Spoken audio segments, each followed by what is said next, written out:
Taubat sejati, kembali kepada Allah dengan hati yang tulus. Assalamualaikum warahmatullahi wabarakatuh. Bismillah, walhamdulillah. Saudaraku, setiap manusia pasti pernah berbuat salah.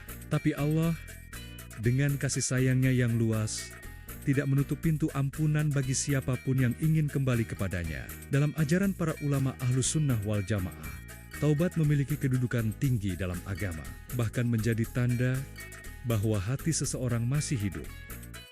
Para ulama menjelaskan bahwa taubat yang benar memiliki 3 syarat utama. Pertama, berhenti dari dosa. Artinya, seseorang benar-benar meninggalkan perbuatan maksiat yang ia lakukan. Taubat tidak sah jika dosa itu masih terus dilakukan. Contohnya, orang yang memakan harta haram tidak sah taubatnya jika masih meneruskan pekerjaannya yang zalim. Ia harus berhenti dan mencari jalan halal. Kedua, menyesal karena Allah. Penyesalan ini lahir dari kesadaran bahwa ia telah melanggar perintah penciptanya, bukan semata karena kerugian duniawi atau takut pandangan manusia. Rasulullah bersabda, penyesalan adalah taubat. Hadis riwayat Ibnu Majah. Ketiga, tekad untuk tidak kembali melakukan dosa itu selamanya. Taubat yang tulus melahirkan keteguhan hati, bukan hanya janji kosong. Bila seseorang masih berencana mengulang dosa, maka taubatnya belum sempurna. Lalu para ulama menambahkan syarat keempat.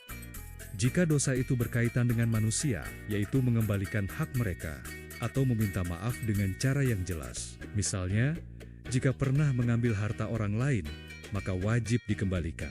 Jika pernah menzalimi seseorang dengan ucapan, maka harus memohon maaf darinya. Imam An-Nawawi rahimahullah menjelaskan dalam Riyadhus Shalihin, tidak sah taubat dari dosa yang berkaitan dengan manusia, kecuali setelah menunaikan haknya. Inilah keseimbangan indah dalam Islam. Taubat bukan hanya hubungan vertikal antara hamba dan Tuhan, tetapi juga hubungan horizontal dengan sesama manusia. Saudaraku, taubat sejati bukan hanya perubahan perilaku, tapi juga perubahan hati.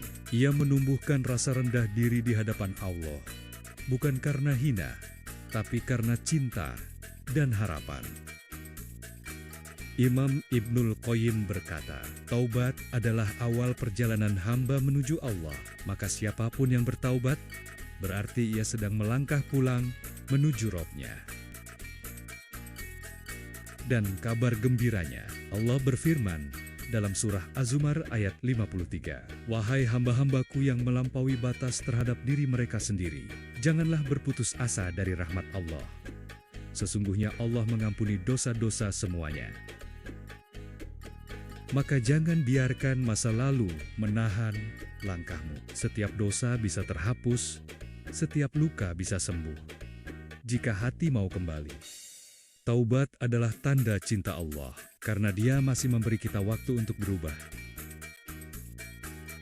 Semoga Allah menjadikan kita termasuk orang-orang yang bertaubat dengan tulus, dan menutup hidup kita dalam keadaan suci, bersih, dan diridhoi oleh-Nya. Amin. Amin. Ya Robbal Alamin.